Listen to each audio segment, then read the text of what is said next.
Shine परिवार के आप सभी कस्टमर, सभी एसोसिएट, आप सभी को Rashid Naseem, chairman shine group का प्यार भरा नमस्कार। साथियों, इस रिकॉर्डिंग में अपनी बात रखने से पहले मैं उर्दू अदब की एक मशहूर शायरी की 2 लाइनें हैं आपको वो सुनाना चाहूँगा।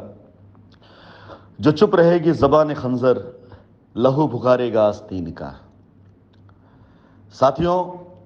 आज शाइन परिवार की स्थिति जहां कहीं पर भी पहुंची हुई है, उस स्थिति का आकलन यदि आपको करना है तो सिर्फ एक ये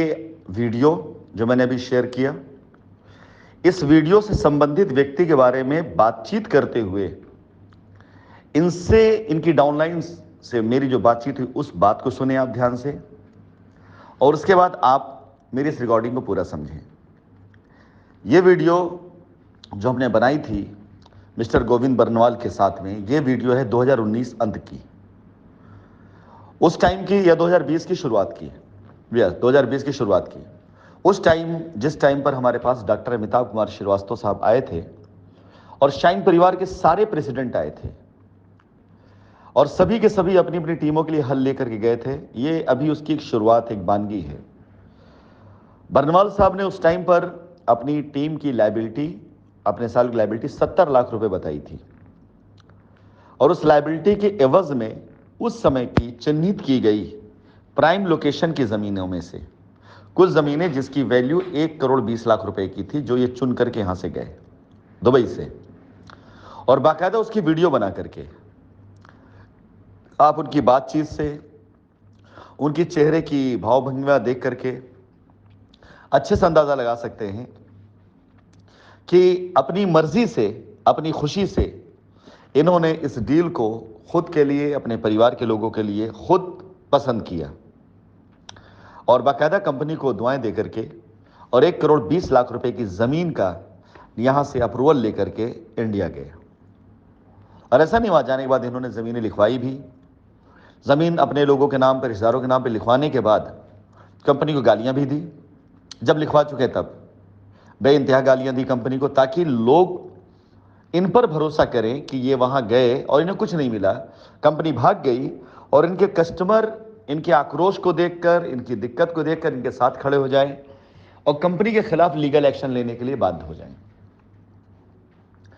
आप इस वीडियो को देखें और उसके बाद इनकी डाउनलाइन से मेरी हुई बातचीत को सुने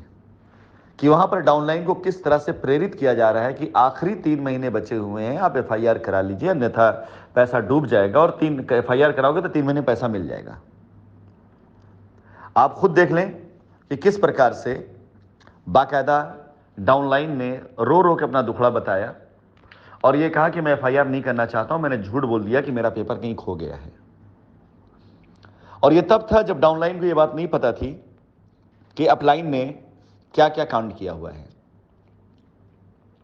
उस पूरी वार्तालाप में आपने अपलाइनों की पूरी सीरीज सुनी होगी,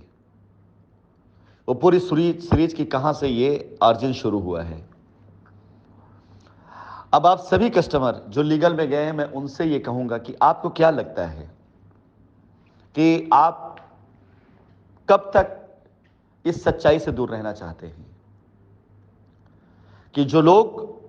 आपको प्रेरित करते रहे एफआईआरों के लिए, कहीं ऐसा तो नहीं कि उन्होंने अपनी लायबिलिटी खत्म कर ली हो और वो सीन में ना आना चाहते हो और वो आपको ये दिखाना चाहते हो कि देखो मैं भी फंसा हुआ हूं और एफआईआर डाला उन्होंने। क्योंकि एफआईआर की तरफ प्रेरित वही कर रहा है जिसकी लायबिलिटी खत्म हो गई, लायबिलिटी नहीं है, और जिसकी रियल में लायबिलिटी है वो झूठ बोल रहा है कि मेरा पेपर खो गया है और रो रहा है, तकलीफ में है, और वो एफआईआर नहीं कर रहा है। जिस व्यक्ति ने इनको कैबिनेट का पैसा दिया, जिस कैबिनेट के नाम पर ये 1,20,00,000 की लैंड लेकर के गए, वो व्यक्ति आज तक रो रहा है।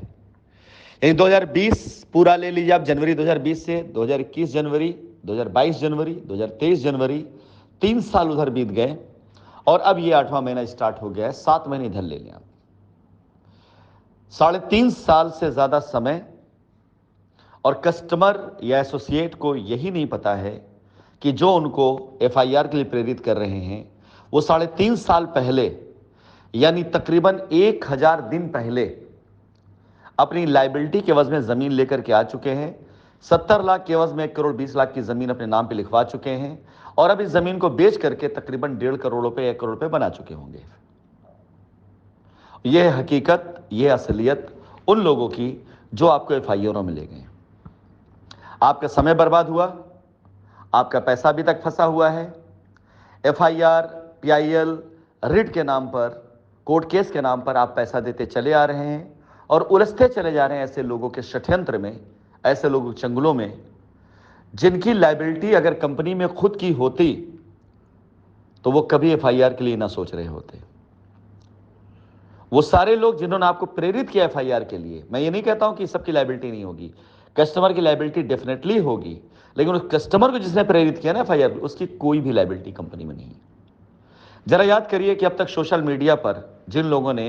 एफआईआर को प्रमोट किया, जिन लोगों ने एफआईआर चिल्लाया, जिन लोगों ने आपको आपका पैसा दिलाने के लिए धरना प्रदर्शन किया, क्या उनकी लायबिलिटी खत्म हो गई है या उनकी लायबिलिटी अभी बनी हुई है या उनकी लायबिलिटी थी नहीं कंपनी में? उनकी लाख, 2 लाख, 5 लाख की लायबिलिटी रही होगी, लेकिन उन्होंने सामने स्कोप देखा आपको कि 5 लाख रुपए के वजह 50 लाख रुपए चंदा कमाया जा सकता है, और वही किया उन लोगों ने। मैंने तो लड़ाई लड़ ली, मैं तो इस लड़ाई को अंजाम तक ला चुका हूं। हम लोग आज की तारीख में एक प्लेटफॉर्म पर खड़े होने शुरू हो गए हैं, लेकिन ऐसे लोगों का अंजाम क्या होगा जिन लोगों ने अपने एसोसिएट, अपने कस्टमर से यह झूठ बोला कि कंपनी पैसा लेके भागी जाओ, एफआईआर कर दो, लेकिन उसी भागी हुई कंपनी से 1 करोड़ 20 लाख रुपए की जमीन मार करके वो लोग खुद बैठे हुए हैं। ये चेहरा सिर्फ एक नहीं, इन जैसे सैकड़ों हजारों चेहरे हैं। बहुत से लोगों ने कंपनी की प्राइम लोकेशन जमीनों को ऑथराइजेशन बनाकर, फर्जी ऑथराइजेशन बनाकर अपने नाम पे कर लिया, और आज वो कंपनी गालियां देते हुए अपना अपना रोजगार चला रहे हैं। किसी को नहीं बख्शा जाएगा, कोई नहीं बचेगा, कोई भी नहीं बचेगा। ये बरनवाल साहब ने भी जो जमीन अपने नाम लिखवाई होगी ना, वो जमीन भी निरस्त हो जाएगी अब, और जवाब देना पड़ेगा हर एक शख्स को कि जमीन क्यों ली थी, क्यों लिखवाई थी,